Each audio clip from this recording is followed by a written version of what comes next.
Hello, everyone, and welcome to this series of writers and artists virtual panels. My name is Frederick Smith. I'm the author of 6 queer romance and fiction novels centering Black queer characters in California, including my latest One and Done. I'm so glad you could make it with us live, or if you're watching us on recording, welcome as well. The session that you're watching now is called School's Out, Let's Write, Educators Who Write Fiction. And we're discussing juggling a career in higher education and student affairs with a career in being an author and a writer. We all do both here on the screen. And so we welcome you again, whether you're live or watching this by recording. And again, thank you for joining us. If you are watching us live and you have any questions or comments, please feel free to add them to the chat and we will get to them as we can. But first, our author panel. Let's welcome Aurora Rey, Erin Zak, and Lia Riley to the conversation today. And due to illness, Faith Kazmi, who is a director of a women's resource center on a college campus, could not make it, but we encourage you to check out her debut children's book, Box of Dreams. All the guests today here work in higher education and also as published authors, but I'll ask each of them to introduce themselves in the way that they want. Caveat, one of the conversation topics that will come up later will focus on separating or fusing both careers. So I'll leave it up to each author to disclose or not disclose the campus they're at, the school system they're at, etc. So with that in mind, let's go ahead and start first with some introductions. We'll just do it in order of alphabetical by first name. So Aurora, then Erin, then Lia, and then I'll go last and everything. So Aurora, introduce yourself. Thanks so much. I'm Aurora Rey. I am the Associate Dean of the School of Business at Ithaca College by day. Um, I write queer, mostly butch femme, but also I've got some bi and trans characters as well, contemporary romance novels. I also work as a life coach. So I'm sort of just rocking all the hustles right now, um, but in a way that finally feels like it makes sense if there were just, maybe more hours in the day.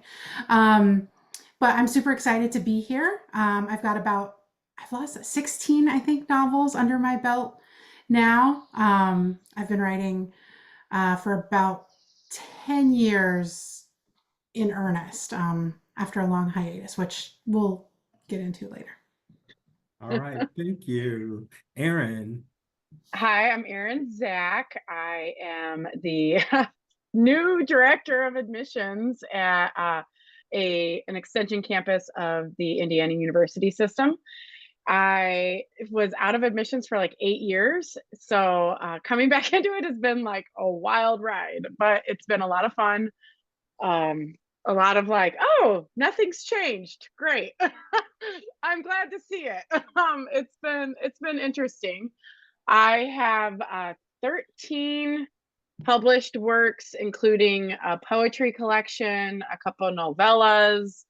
I'm self-published right now, but I was with Bold Strokes Books to begin with. It's I love writing. It's literally my passion. I wish I could do it full time. I tried to, but I couldn't do it. It was just not making the kind of money I needed it to. But I'm happy to be back in admissions. So Great, welcome. Lia. Hi, everyone. I'm Lia Riley, she, her pronouns, and I am the Assistant Director of Residential Education for, we have so many acronyms in higher ed. So I'm just going to say auxiliary housing at UC Santa Cruz, so University of California, Santa Cruz.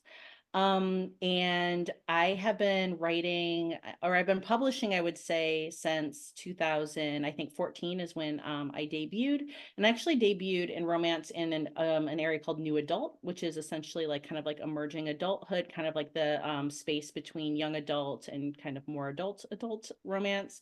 And right now I've been actively publishing in sports romance. And then I also have a side hustle with my agent where we do book packaging with publishers as well. And so I feel as if I took a little bit of a hiatus from directly writing books around 2018, but I've come back, had some re-releases come out, and now my titles, I'm writing again and publishing again actively as of this November. I have my first book in a long time coming out with HarperCollins, and I'm really excited. Woo!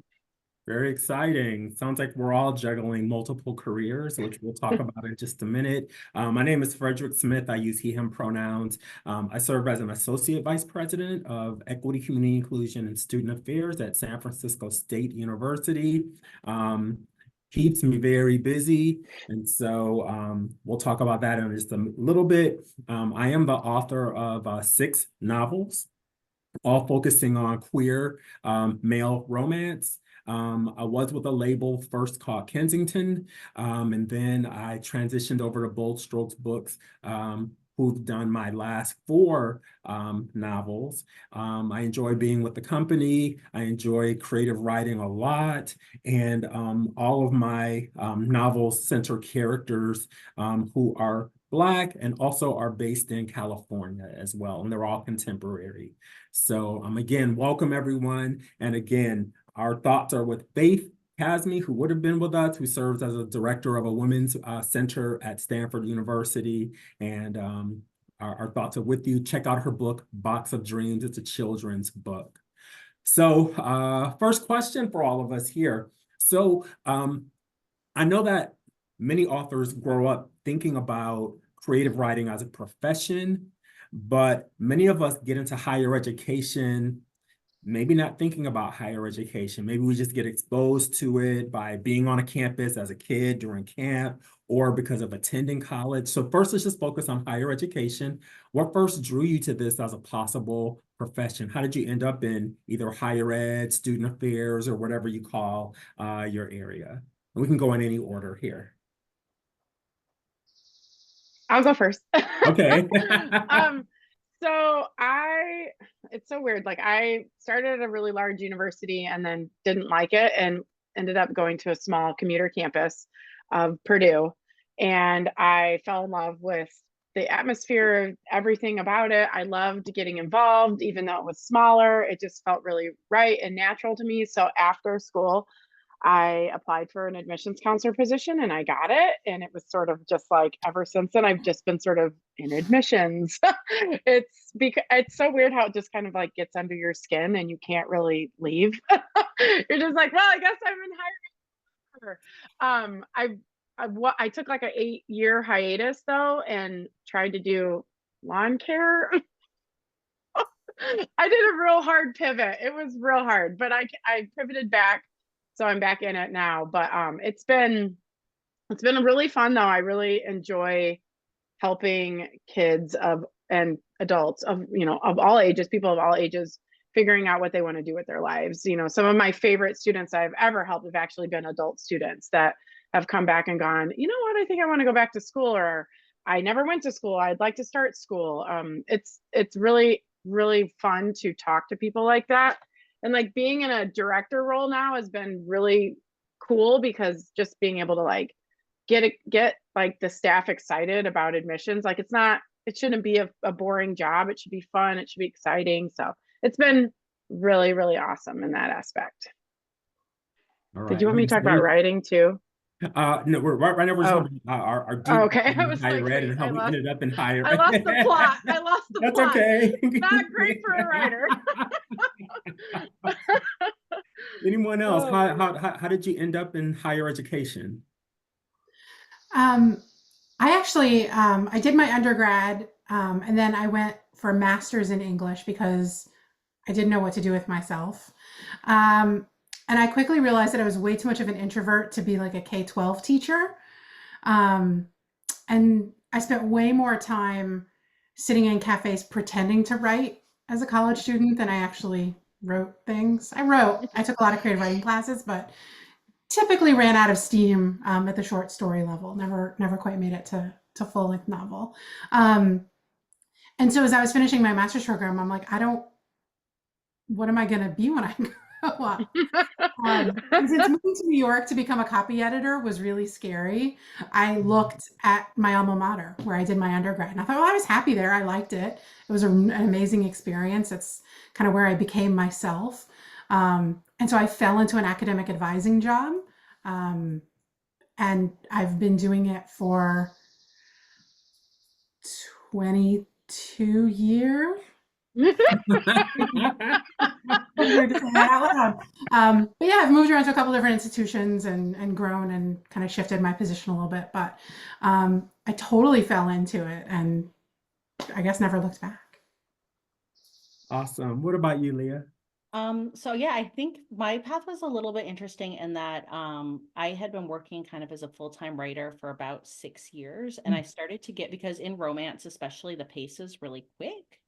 And I just started to burn out, and I started to feel like I was like losing my purpose a little. Like I just started to feel like I could get contracts. I was always lucky I could get contracts, but I started to feel like the tail was like making the dog a little bit. And so I knew burnout, like I could see burnout coming. And so where I live in town, in Santa Cruz, I actually am in the university neighborhood. And I just kind of hit this like, I tend to make like very quick but very firm decisions where I was like, I'm going to take a pause on writing full time. I had a master's in community development. I looked over at the university and was like, I bet I can get a job somewhere in the university. And I really moved through a lot. I started in programming. I moved into career success and did a lot of coaching with students. And then kind of post-pandemic, I really felt as if my skill sets and interests really would fit within residential life. And just doing a lot of like support, connecting people to resources, a lot of empowerment. And so I've made the shift into res ed. And so, yeah, and now I feel like I'm here and I'm happy, but now I have like some I don't know if I have mental bandwidth, but I feel like I need more joy. And so that's where like writing kind of came back. But I also don't feel like the huge pressure I had of like trying to maintain my like livelihood through writing as well. I feel like I can like pick and choose and take more chances, and that feels good. Very nice, very nice. Well, for me, I didn't grow up thinking I was going to be working in a college setting or higher ed. I grew up thinking I was going to be a TV news anchor person. I used to always study and try to emulate all the news anchors back in Detroit where I grew up. That's what I went to undergrad for in Missouri, was for journalism school. And that's what I did. And I actually worked as at a TV station in mid-Missouri for about a year after undergrad, and I did not like it. And so I went back to my a mentor of mine at my undergrad at Mizzou, and I asked him, his name is Dean Anderson, he was my hall director supervisor, and I was like, what can I do with my life? I don't like doing TV news. And he encouraged me, as all student affairs people do, to reflect on what you did as an undergrad. He was like, you were an orientation leader, you were in student government, you were a campus newspaper, editor, you walked backwards and gave people tours and everything. Have you ever heard about student affairs? And I was like, no, I thought all you could do in a college was be a professor and teach. He's like, well, what do you think I'm doing right now? I work here, I supervised you, and I don't teach. And so he told me about student affairs, graduate programs, eventually got me steered toward one, and the rest is the story in terms of being in student affairs. And so sometimes I joke with students, especially the ones that are highly active on campus, and I say, you don't know if this is gonna be your career, but it could be. And so just savor every moment and know that this is always a possibility, and not just a fallback possibility, but that, it could very much be your career. And so that's how I ended up in higher ed. I always joke, and my coworkers are always joking, saying, we didn't plan to do this either. We were just involved as undergrads, and we just kind of fell into it because someone mentored us and helped us find the path to this as a career and everything. And I always like those stories, hearing about people, how they end up in this profession, whether they grow up groomed in it or they fall into it because of involvement. But for all of us, and for all of you, all of us, at some point we had to make a choice about pursuing our creative writing sides and our artistic sides. So tell us a little bit about whether the creative side was always there, whether you made a conscious choice that you could handle both. So talk to us a little bit about taking that deep dive into creative writing and then eventually into publishing and becoming a published author. How did you decide this is what I want to do? I actually kind of forgot, I think, for a while that I wanted to be a writer. Um, and then I went through some relationship upheaval and a divorce and started to rediscover it a little bit. I always had a creative side. I had a custom cake business for a little while. I think, I think the side hustle is like just part of me. One job is just not, interesting enough. Uh, but I had a friend who did NaNoWriMo, National Novel Writing Month, and said, you should try it. And I'm like, well, if she could do it, I could do it. And I literally like decided, signed up, wrote 50,000 words in 1 month. And that month, those 30 days is what established a daily or nearly daily writing practice, which I had never managed throughout college, throughout grad school, throughout sort of all the ideas of wanting to be a writer. Um, and that manuscript actually became my second novel, but the writing practice was there and I never stopped. Oh, that's really cool. So for those who are watching who don't know what NaNoWriMo is, could you explain it, or could anyone here explain it in case people don't know what it is? It's this Explain, Aurora. it's this wild and wacky online community, really, where it centers in the month of November. And if you sign up, the goal you win by writing 50,000 words in the month of November, which is, usually a short novel or a very sort of loose draft of a novel, but it's a lot. It's like not quite 1,700 words a day, which is a lot, but also not a lot if you really break it down. But there's this like lots of community, like local write-in events, a lot of support. And if you're one of those like reward junkies, like you get little stickers and badges. And if you win, you get to like type your name in and print out your very own certificate. It's really so, but I'm one of those like I'm a sticker star chart kind of junkie, Uh-huh. so it works for me. I hadn't done it for a long time. I've done it the last couple of years. Um, it's a great kickstart if you want to write and have struggled. You don't have good community, you don't have good support, you don't always have accountability. I can't recommend it enough. All right, awesome, awesome. What about you, Leah or Erin? Your deep dive into your creative and artistic sides. Leah, you can go first. Second. So I actually was a creative writing major in my undergrad. Oh, nice, cool. And I would say that that was not a great path for me because I don't think any part of it taught me how to think about writing in terms of like making a career out of it. And so I did it. I finished and was kind of like, huh, like I don't really know. Like I don't want to go do like an MFA. So I kind of like put it to bed for a little while. I worked in nonprofit and I did some other things. And I ended up going to a conference just kind of on a whim. Like I just like always in the back of my mind like thought about it. And so there was a conference near where I was, and I went and started listening to commercial fiction authors talk about what they do. Hmm. And I remember I was actually in a workshop with, I think it's, I forget, I don't want to say the name wrong, but it was a horror author. And the horror author essentially just kind of like broke down like how they do their process. And I was like, oh, like that makes sense to me in a way that like it didn't make sense. And you're doing this as your job. Like you're not just like, I wrote one book in my life and that was it. And again, like that's fine. But I had like never even thought about like thinking about it like a job where like they're like, I give myself deadlines, I do this many books a year, I make a living out of it. And all of a sudden I was like, huh. So I ended up like going away from that being like, that gave me a lot to think about. And I did a little bit of research and saw how big the romance space was in publishing.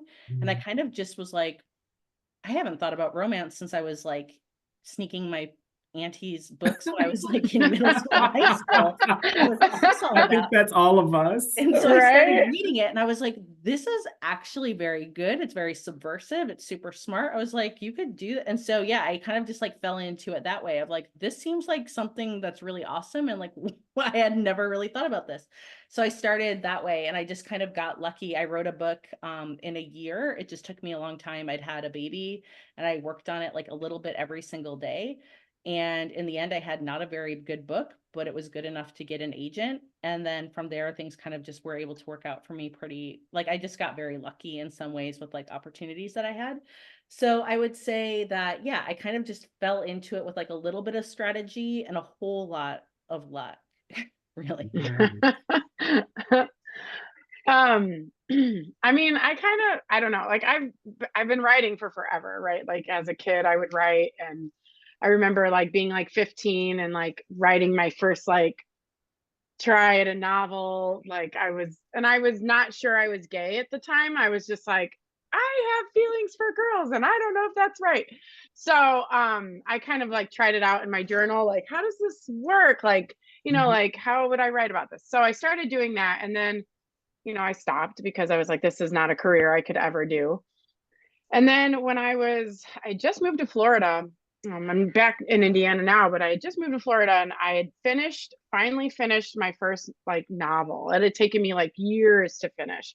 And I was like, I think I might want to try to get this published. And my wife, who at the time was just my girlfriend, but she was just like, yeah, like I'm sick of hearing you talk about this. Like you need to try it. Like, and I was like, all right. So I sent it off, and it got picked up right away. And I was just like, oh, okay.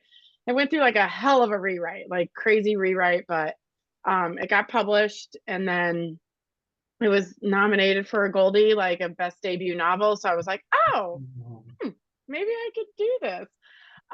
So I was like, I'll keep trying. So I just keep writing, and I don't know, I love it. I love writing so much, and it just feels so good to like escape into these worlds. And I also never thought I would write romance novels. I was like, and even now sometimes I'm like, like, oh really, what kind of like, because I'm like, I don't know if people, it's funny, you find people that like it. Some people are like, whatever, it's no good. But like Leo, like you were saying, like it's like some of these romance novels are fantastic, and they're so well written and so good, and they pull you in, and it's fun to be a part of that genre. And I love romance. I'm just a big old Pisces, so I love it. Absolutely love it. And for those who don't know, romance keeps the lights on for all of publishing and all of the book industry. Right. The majority of the books that are sold are romance novels. And so sometimes that stigma that people want to point out about romance actually is what allows for all the academic work and the literary novels and all that to be written and everything. Yeah, absolutely, for sure. My dad, so like I grew up reading a lot of novels. I never thought I would be a novelist. As I shared before, like I grew up thinking I was gonna be in journalism and news. So that was my focus, either news, or I watched a lot of soap operas growing up. And so I had this dual desire of, if journalism or write a soap opera. And so actually my first professional job was in LA, and I came here, or I went there, so I'm in San Francisco now, thinking I was gonna like end up writing for The Young and the Restless or The Bold and the Beautiful. Oh my God, I loved The Bold and the Beautiful. Oh my goodness. And so I went there thinking that was gonna happen, and nope, just like anything in Hollywood, it's like a 1 in a billion chance. But what I did do while I was in LA and working at the same time is I took some extension classes at UCLA in their creative writing department. And that's really what put me on the path toward really thinking like, wow, I could really write novels. So I had a really great teacher named Carrie Madden. She writes children's books and young adult books, and she's based in LA and Tennessee. And she really took a liking to like each of these chapters. So when you're in an extension program and creative writing, like every week you have to turn in like 8 to 10 pages or a chapter of something. And the professor gives you feedback, the classes give you feedback. And so every week on this project, she would say, well, write about this character and tell me more about this. And so for like 16 weeks, I was writing these 8 to 10 page chapters. And before I knew it, I had what was becoming the draft of my very first novel. This is back in 2005. So we're talking like 19 years ago. But from there, Carrie Madden invited me to be part of her writers group. There was a writer in the circle named Denise Hamilton who wrote, she wrote for the LA Times at the time, but now she's transitioned into writing mysteries set in the Los Angeles area. And this just goes to show you how, so I know I'm deep diving into the publication route, but like it just goes to show how you never know how people are gonna like talk about you or kind of like what you do or whatever. She was at a random party in New York City celebrating the paperback release of one of her hardbacks. She was talking about me for whatever reason at this party. The person who became my editor at the time, John Scanamilio, who was an editor-in-chief at Kensington, overheard her, asked for my info, emailed me. I sent him the manuscript, and like 3 weeks later, we had a 2-book deal going, just like that.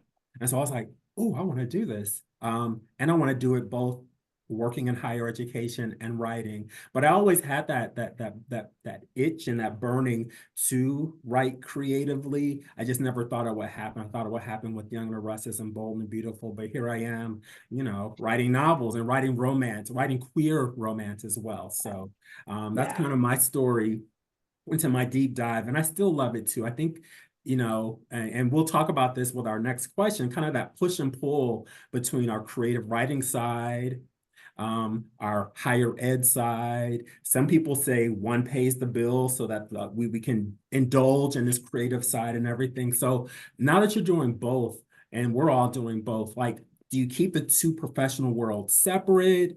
Do you share the professional worlds with each other? Like, do the people on your day jobs know that you write? Do you keep it separate? Do you use pseudonyms? So, yeah, so what are some of your thoughts on navigating the two worlds in terms of being both a published author and working in higher education? How do you navigate both? That's the $1 million question. Right? I don't know. Tell me. Well, I can start on this one and then, see where everyone else goes. So I'm pretty open with everyone at work about what I do. And I always make it clear that I write before work and after work, and we'll talk about time management in a second, but I do make it pretty clear with them that, my higher ed job, when I'm here from 9 to 5 or 8 to 5, this is what I'm focused on, working with students and student affairs and everything. But I do let them know, because I'm not ashamed about romance writing, my love for romance.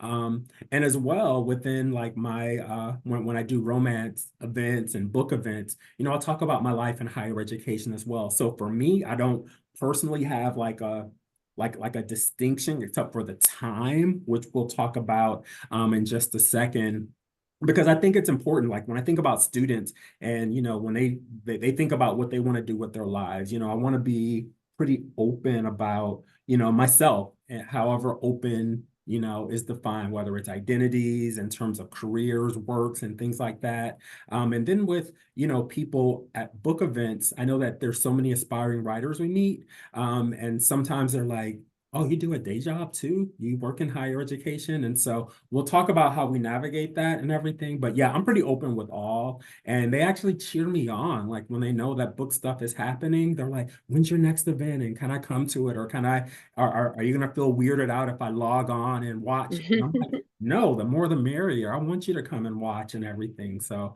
that's a little about me and navigating the two worlds. What about you all?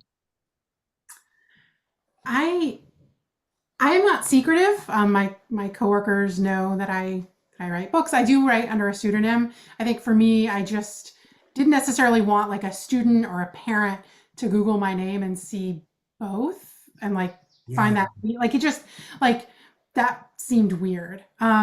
I have to say what's been interesting for me, because my undergrad and grad degrees are in English, and I think as someone who did a creative writing program,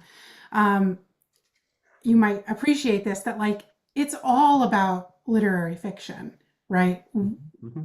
Popular fiction, genre fiction is like a dirty word. And I feel like there have been times in my career where it has been easier to come out as queer than to come out as a romance writer. Right. And I can get on my soapbox. Like I wrote graduate papers on the romance industry, and the way that the way it's diminished is a very sort of misogynistic Oh, enterprise. absolutely. But I still got very squeamish saying, I write kissing books too. And so it's been an interesting journey. And I think as I've come into middle age, I just sort of feel more confident, which is perhaps the PG way of saying what I actually am, or have to give fewer of these days.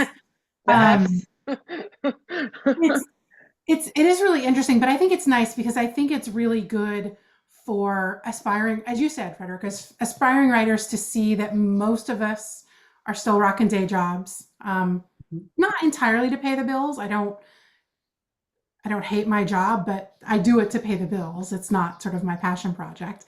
And for people in sort of day jobs that like you don't like, that's what a lot of my life coaching practice is that you can pursue and nurture your creativity even if you don't have the luxury of abandoning your day job to do it. And how do you find that balance? How do you navigate those two sides of yourself, even if they feel really disparate? Mhm. Right. No, Leah. it's funny. I Oh, go feel ahead. like, oh, sorry. I'm No, go sorry. ahead. Go ahead. Go I ahead. was just gonna say, I feel like since, like I'm pretty out.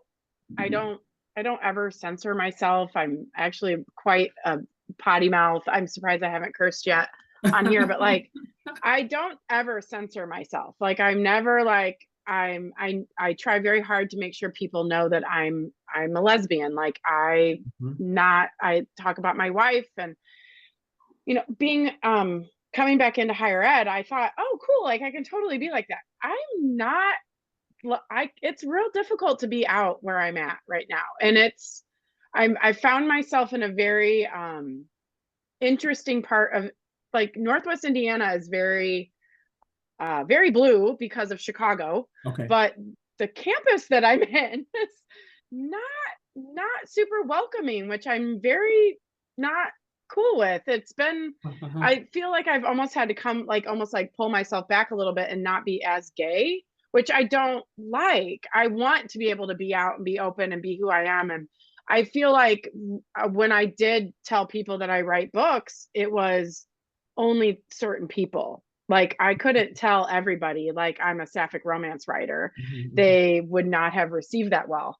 So it's been very much like who can I tell, who can I not? And I don't like that, especially on a campus that's supposed to be very like diversity, equity, inclusion, like all of those things are still very much alive and well in the IU system, and it's just not happening in my campus. So I'm not really super thrilled about it. But overall, I try very hard for my personal life and my friends, the people I meet. Like I'm an author, I'm a writer. Like I want people to know that. And it's been difficult to sort of like pull back on that. I don't necessarily like it, but you know what? Trying to make some waves and make some changes too at the same time. So I hear you on that. And sorry that you're experiencing that. Yeah. yeah, thanks. For me, it's funny because I'd say I am more compartmentalized, and not because I have like any big embarrassment or anything. So I started a pen name when I started writing in some ways, just because I felt, and I'm so glad I did, first of all, like I just kind of like made the choice to do it. And now I like it because I feel like I get a little bit of like disassociation benefit from like if I get reviews or whatever, good or bad, I can be like, that's Lia Riley. Like good for Lia Riley, or like Lia Riley had a tough day today. But like it just gives me like a little bit of separation. Like when like Goodreads goes off or something, or I can be like, that's fine. There's like just a little bit, it's just not like fully me. So I feel like that is helpful. And then I don't hide it at work, but I certainly don't I definitely don't lead with it. And it's also just interesting because I feel like in my writing spaces, I'm like pretty out in the world. Like I have a weekly podcast that I do that has been going for like 3 years that like, has like a relatively like good listenership. I am online a lot, but I tend to just be like when I'm at work, I feel like I like put on my work hat. I like very much have like a higher ed like personality that I like project, and I won't hide it. I mean, it does come up, but like I don't think that many people would know my pen name. Like, and people don't ask, and I don't really offer. Like, people, I just like, it's like people are aware of it, and if people are curious and want to ask, I'm always open. But I think it's funny what people don't ask too. So I've just kind of like let it be there. And then if anyone's ever really into it, that's fine. And because once I start going, I'm like, look, I can act like I can be on my best behavior all day. And then if somebody's like, I like to read Omegaverse, I can be like, I got you. I know in the ins and outs of like everything fanfic, and I can go down rabbit holes that like, and then we'll see like all these other people be like, what are you talking about over there? And it's just like, so I feel like, yeah, I do compartmentalize, but not from embarrassment. I think it's just, that's my personality type, and I can be open if I want to, but yeah, I'd say that in general, it just doesn't come up at work much. All Okay. right, all right. I have to ask you though, I'm so fascinated that you work in higher ed, I'm assuming with mostly traditional age college students, and write new adults. Does that ever? So now I don't write new adult, although I Okay. mean, now I feel like I could write really great new adult. No, I started in new adult. Now I'm doing just more kind of like contemporary adult. So yeah, and that's probably a good thing. I'd say like I'm not like mining for like material, but now I just feel like I'm like, whoa, I could like I could really go for it now, but that feels a little bit of a conflict of interest. So no, I'm pretty clearly like adult at this point, and I think that's probably for the best.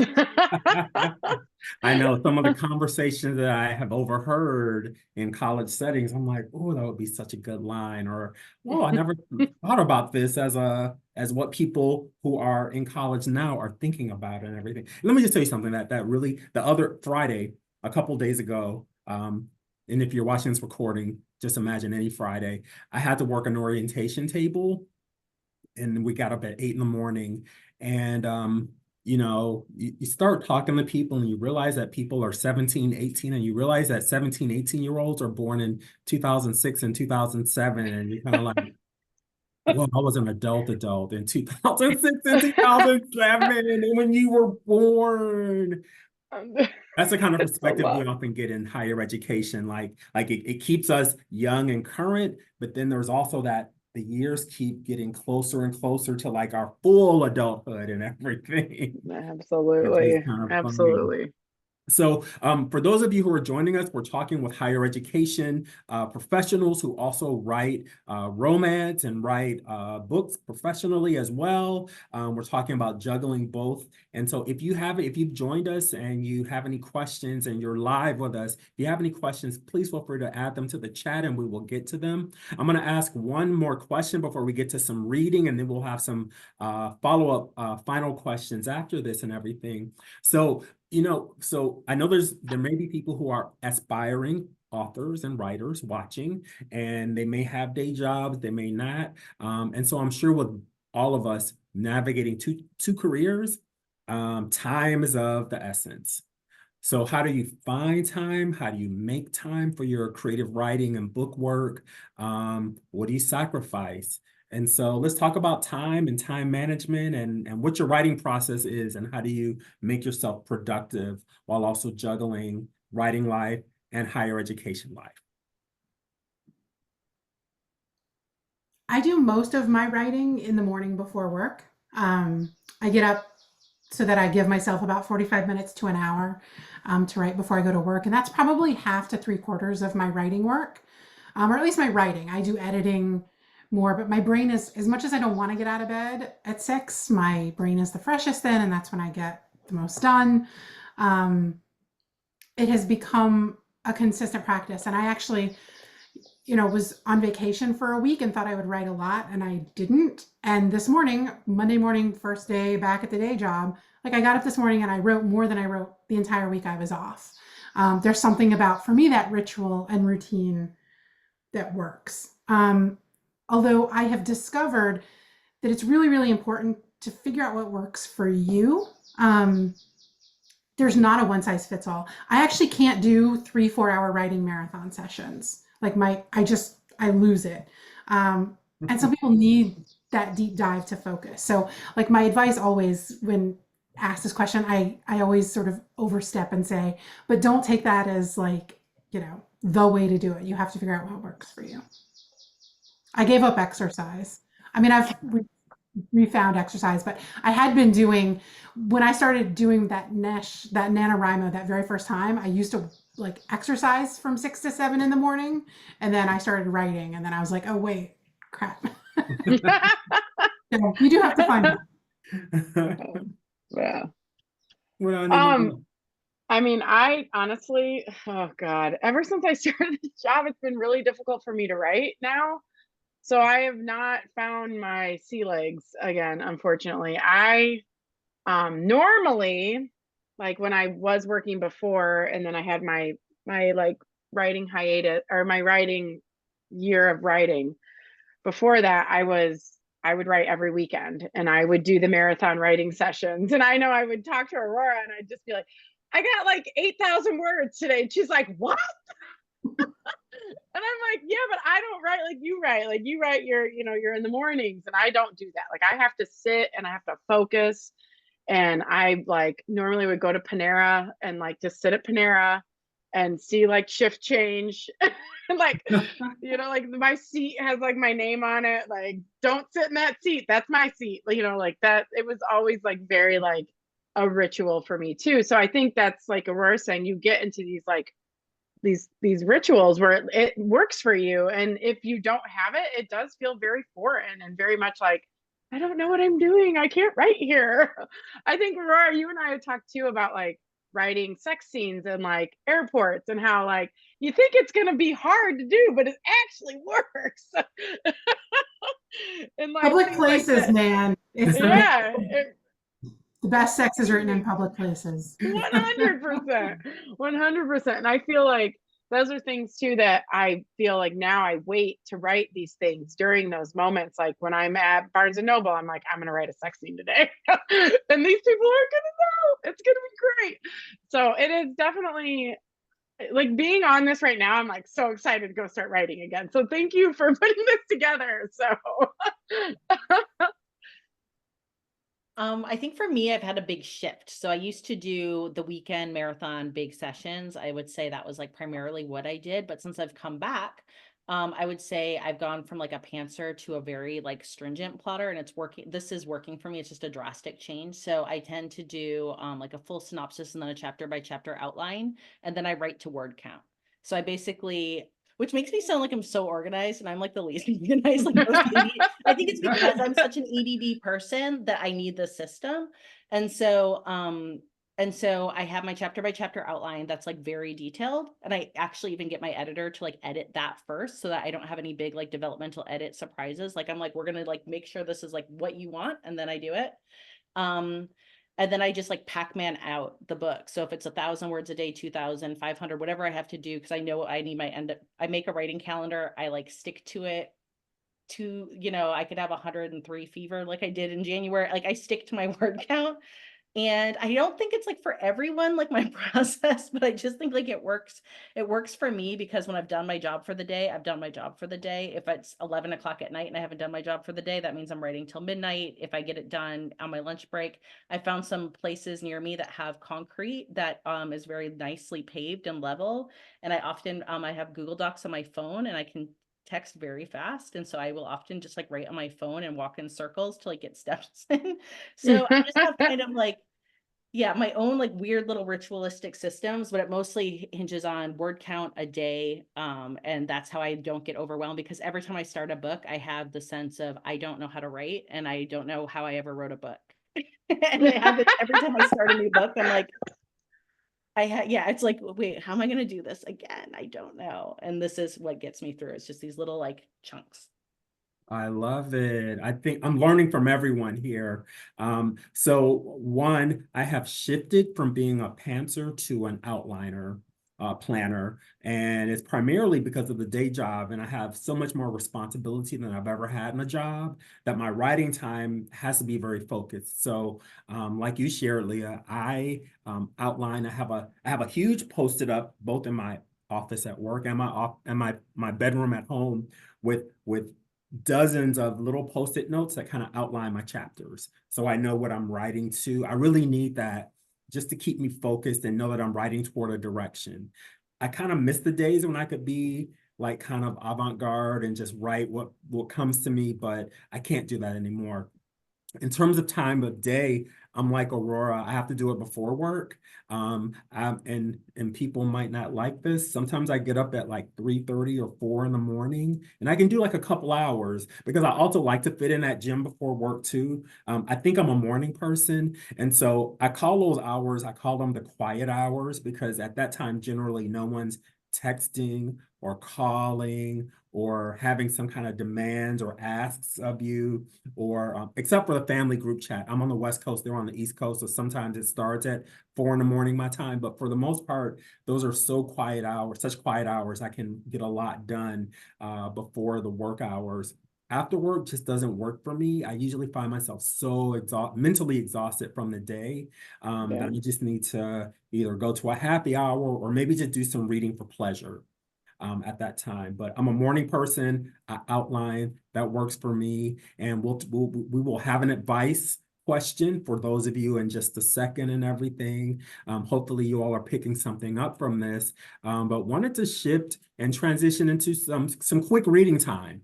I know that all of us either has a current novel or a work in progress or something about to come out. So wanted to give everyone a chance to read for the people who are watching or listening with us today. Maybe pick a page from a work that you most want to share with us. Give us the elevator pitch, show us the cover, and then share with us the first page or so from whatever it is you'd like to share. And whoever would like to go first can go first. I think Erin is running for hers right now. So, I am. so either Lia or Aurora, would you like to go first or second? Leah, you go ahead. Sure, I can go. I don't have a cover with me though, but that's okay. I'm going to do a reading. I'm just going to read one page from my second chapter of my book that's coming out in November.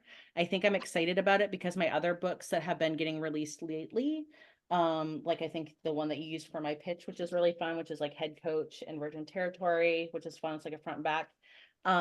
These are all books that I wrote in 2016-17 that got re-released. And so it's awesome that they got a re-release and that they're like in stores, but I just feel like I wrote them so long ago that I'm excited to read something that I just wrote. So my very, very quick elevator pitch for this book is I love tropes. I'm obsessed with tropes, and this is a huge trope mashup. So it is a sports romance. It's a hockey romance, and it's a hockey romance time travel. So the book is called Puck and Prejudice. And it's about a hockey player who literally does travel back in time to 1812. And it's a contemporary / Regency romance. I do understand it's silly. It's meant to be silly, but I like it. So chapter 2 is just going to be a letter to my heroine because my heroine does not want to get married. And so it is a letter from her mother to her. So I have not read in a very long time. Chapter 2. My most neglectful offspring. I set pen to paper to address the conspicuous silence that followed my previous letter. I can only surmise that your leisurely diversions have left scant moments for correspondence. This past Monday, I had the pleasure to take an excursion through Kensington Gardens with Lavinia Throckmorton. Amidst this floral profusion, dear Lavinia unveiled a most astonishing revelation. Her Augusta, at a mere 18 years of age, has found herself betrothed. A marvel, considering you, my dear, have now completed 27 orbits around the sun in solitary splendor. In her usual delicate manner, Lavinia sought news of your well-being, and I conveyed that you were finding the rural air most invigorating. My dearest fugitive, you embarked upon your pastoral sojourn to visit your cousin with a promise to be gone for a fortnight. It's now been twice that time. In your absence, your brother has undertaken the task, again, of identifying suitable gentlemen who, against all odds, remain unattached. I don't have to remind you that opportunities for union are diminishing with each passing day. I eagerly await your prompt return. With deepest affection and a hint of maternal vexation, your loving mother. Yay, I love that. Yay, love it. And so that's Puck and Prejudice. Puck and Prejudice Coming out in November 2024. Yep. Wonderful. Who's That's next? awesome. You can go, Erin. Oh, cool. Okay. All right, I'll go. All right, so this is my book, When Worlds Collide. Sorry, I only have I ran out of the other book, like the regular one. So I apologize. So it's about Oh, it's a sorry, I'm so excited. It's about a writer who has written this like best-selling book, sapphic romance, and it's going to be made into a movie. So while she's there, her agent says, in New York City, he's like, well, I want you to go see this Broadway star. I think she would be perfect as the lead in your movie. And, she's really looking to get off the stage and get to do a movie. And I think it's a good thing for you to go see her. So she goes, and this is after the show. She's at like the bar that they're all at. And this is actually from the Broadway star's point of view, though. So she goes up to say hi to the Broadway star. Excuse me, comes a soft, unknown voice to my left. Ugh, the last thing I want right now is to talk to someone who just saw the worst show of my career. I take a deep breath before I look over to see a woman standing there. She's striking in a way that immediately causes my breath to catch. Not every woman catches my eye, but her in her black frame glasses and leather motorcycle jacket, she is doing it without even trying. In fact, she seems as if she is attempting the opposite of trying. She pushes her fingers through her beach-waved, shoulder-length, light brown hair before she nudges the glasses up the bridge of her nose with a trembling hand. I force myself to focus, to smile, for a couple of reasons. One, the subtle shake in her hand probably means she's nervous, which is oddly endearing. And two, I don't ever want to come off as not nice. I was the fan long before I had fans, and I refuse to come off like a royal bitch. Well, hi there. How can we help you? I ask way too loudly, I might add. Not only did I take 40 forevers to respond to her, but I also screamed at her. What the hell is wrong with me? I swear I'm a real life human being. Your glasses are so chic. I love them, Thomas pipes up. He always has a way with people, so I knew he'd fix the awkward tension I somehow created. What can we do for you? The public facing side of this business is not always my favorite. Being on all the time gets tiresome. Sometimes it's awkward, especially when a super fan acts like we've hung the moon, when all we're doing is singing and dancing and reciting lines written by people far more talented than us. I love my fans, don't get me wrong. I'd be nowhere without them. But sometimes interacting with them is exhausting. Fortunately for this young lady, the way her eyes have lit up the way her eyes light up is terribly sweet, and my attempt at being withdrawn begins to defrost. I'm so sorry to bother you, she says, but I wanted to tell you both how amazing the performance was tonight. I, um, I was going to stand at stage door, but, well, I didn't, obviously. And then I happened upon the both of you here, which is like weird and a weird sign, I think. So the way she's standing there, her hand gripping the back of the empty chair next to me, as exhausted as I might be, I find intriguing and captivating. And the way she's stumbling all over herself, her smile is a tiny bit crooked when her dark brown eyes lock onto mine.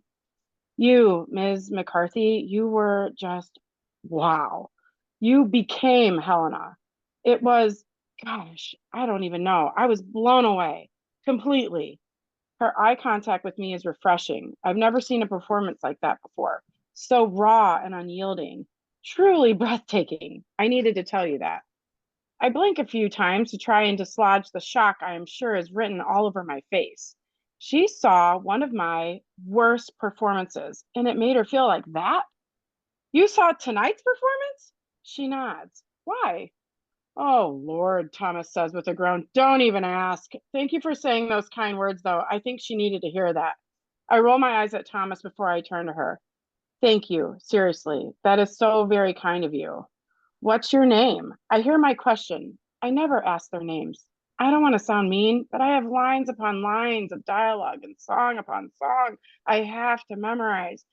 I don't have space in my very tired and very old brain for names. I barely remember my own names some days.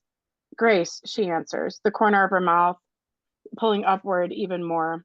Her eyes are drawn to my eyes are drawn to the small beauty mark she has above her lips on the left side. It's dainty and sexy. And I have zero idea the route my brain traveled to get from I never asked their names to her beauty mark is sexy. She pushes her glasses up the top up to the top of her head, and the movement pulls her wavy hair from her face. I noticed then that she must have cried during the show because she has tear trails streaked down her cheeks and her mascara is smudged. Grace Elliott. Her voice is so soft, like she wasn't sure if revealing her entire identity was the wisest idea. And then it goes on. Thank you. Of course. Erin. Aurora. Very nice. I'm going to read just a tiny snippet from Good Bones, which came out in April. It is a standalone romance, but the second in my renovation romance series, featuring a family business construction company in a small town in rural Vermont. This book features a hustling adjunct who finally sold a novel for enough money that she could quit her job and move to the country and write books all day. No wish fulfillment in this book at all. It's age gap, a little Ice Queeny, Ice Queen light, because I don't do real Ice Queens. And I'm going to read just a little bit from the very opening scene. And it's from Kathleen, the older, no longer a hustling adjunct's point of view. Hello, beautiful. Kathleen tipped her head one way, then the other, willing her brain to overlook the peeling paint and sagging front porch. I told you I'd be back. The house, of course, did not respond, but Kathleen was accustomed to one-way conversations, or perhaps more accurately, filling in both sides herself. If she could do it with her character, she could do it with her house. We're going to have so much fun together, and we're going to make you so pretty. She lifted her shoulders and let them fall, allowing the zing of infinite potential to course through her. All the more thrilling since she didn't often indulge it outside the confines of her writing. But she finally turned that writing into a career that afforded her a decent living and a gorgeous old farmhouse, so it seemed fitting to let all that positivity out to play. That said, it was barely 30 degrees out, and her imagination did not keep her warm. Time to take her flight to fancy inside. She picked her way up the icy and uneven sidewalk to the front porch. She fished out the keys the realtor had handed over that morning at the bank and gingerly made her way up the slippery steps. The roof over the porch needed replacing, but it was still intact, meaning the wood planks underneath were dry. She added a snow shovel and rock salt to the running list in her mind, then stomped to dislodge the snow from her boots, and promptly fell through. Love it. Thank you so much. And I love the higher ed adjacent character to it as well. I will read very quickly from One and Done. It is a higher ed novel as well. I call it a Black queer higher ed Bay Area romance novel. Follows two characters, Taylor James, who is an aspiring university president who is currently leading his university's accreditation process, and Dustin McMillan, who is a consultant in town for said accreditation process. They have a meet cute that doesn't go off really well, and that's what I'm going to read from in the first chapter of One and Done. This is from the perspective of Taylor, the aspiring campus president. Dustin McMillan poured into my life as effortlessly as the top shelf tequila going into the margarita that Markel was shaking up for me. I was sitting alone in my usual seat adjacent to the bar at Beau, where I could chat with my best friend Markel, who was mixing up drinks for the Sunday drag brunch crowd.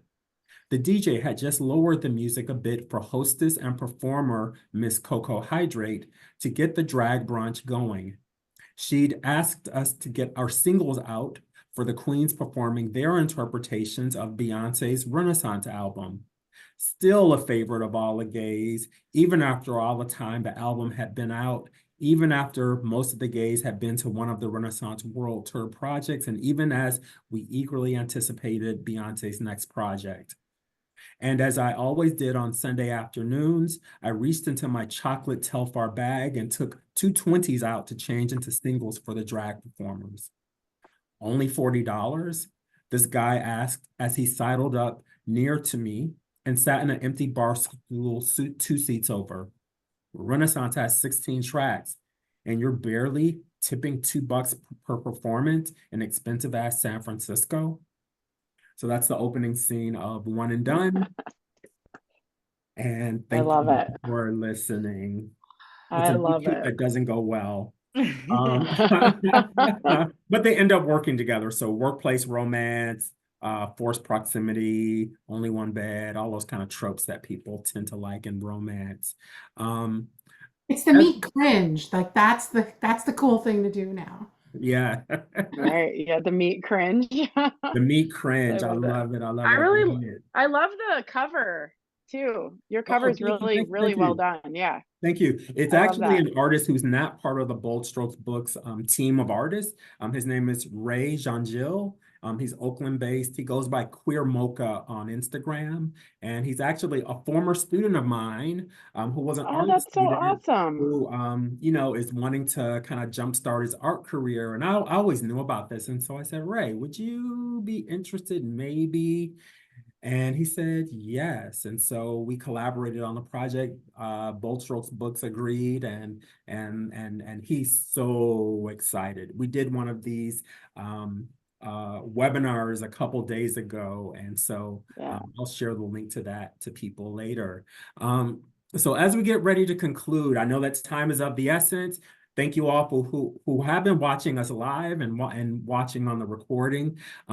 I want to get some final thoughts from everyone here, whether it's advice you would have for aspiring authors, writers who want to juggle multiple careers, or let's start with the advice piece first, and then conclude with anything you're working on now and how people can reach you. So I know it's kind of a three-part question, but however you want to take it, we're all higher ed. I think we can all kind of we'll dissect it as we can. I, I'll just say write, create whatever it is that is inspiring to you that you're maybe scared of or not sure you're good enough at or not sure you deserve to do. Like just do it. And if you do it, you're it. If you write, you're a writer. If you want to get published, that is a journey for once you have a draft written, but don't let those little voices in your head hold you back. Just do it and find a routine and a rhythm that works for you. I love chatting with folks, whether it's about higher ed. I've spent my entire career there, or writing or anything else. I'm probably most on Instagram at aurora.ray, but I'm also on Facebook. I have a website, and my coaching website is alifetoLoveCoaching.com. So you can check me out there too. Very cool. Thank you, Aurora. Lia or Erin? Leah, you can go. Okay, I can go. Yeah, I would say I echo a little bit of just like right. And I think some of it is that in my head, and even now it's funny sometimes, even though I've published a lot and have multiple books out, I'll think like other people must have it figured out in different ways because I know just how I am when I'm writing. And it may be that like I'm missing a shower or I'm in my minivan on my laptop or I'm like walking in circles on my phone. And so it kind of feels sometimes like I'm like cosplaying at writing and I'm not. There is none of that. So there's like this view I think of people have like when I have like all this time and I have a good desk and I have my own space and I have all this stuff, then I can do it. And I guess I would just like challenge people to think about like where could you just fit in a little bit of time. Not that I'm saying that you have to like hack out your whole life and like maximum efficiency for everything. That's not like who I am or what I believe in, but I do think that like sometimes it's like, will you have 10 minutes if you're sitting in a car before a meeting? Can you write a little bit? Like, just like try it and see and be curious on like what works for you, because it may be that you do really need to have like a lot of bells and whistles set up, but you may find that you don't. And so I just think like, yeah, be curious about like take away what you think you should be like when you're writing and just see like what are you like when you're writing. I guess that's my advice. And then you can find me, I am really active on Instagram under at Lia Riley Writes. And then also I do have a weekly Korean drama podcast that I do with two other romance writers. We got into it during the pandemic through our love of tropes and just finding that there was so much really great Asian content that was really lined up with like enemies to lovers, second chance at love, just like all the really great tropes like being presented in fun, fresh new ways. And so we kind of look at dramas on a weekly basis through a romance writer's lens. And we've been doing it for about 3 years and we have only missed 1 week in 3 years. So yeah, you can find us at Afternoona Delight podcast on Wednesdays. Awesome. Thank you. My advice is the same as both of yours. Yeah, absolutely. Write, figure it out. Like, just get your butt in the seat or walk in circles, whatever works for you. You really do need to just figure it out. Like, you got to try things, and just see what feels good. It's a lot of trial and error, honestly, and sometimes you're gonna do something and it's gonna feel fantastic, and then you're gonna do it the next day and it's not gonna feel fantastic, and that doesn't mean that you shouldn't keep doing it. Just keep doing it, push through.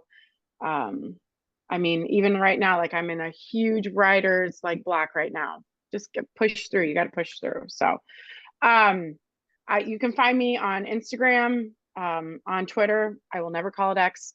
Erin Zak writes. I am on Facebook, but not as much. And I do a podcast as well called The Weekly Wind Down, every Friday night. I think it airs Saturday mornings, I think. I don't know. But yeah, so listen, we do politics, we do drama, we do what are you obsessed with, we do pop culture, and yeah, we just try to keep it light, and we drink during it. So in the beginning we're sober and by the end we're drunk, so it's pretty fun. Thank you, Erin. And I have been a guest on the show, and I can attest to I think you're drinking Pedialyte and vodka. that was the person I was Or on. was that not me? Yeah. Okay, was that Chaz? That was Chaz. I think I was doing a sparkling rosé or something like that. Okay, all right. It was like somebody was doing it, and I think we were making fun of him. I guess it's balance.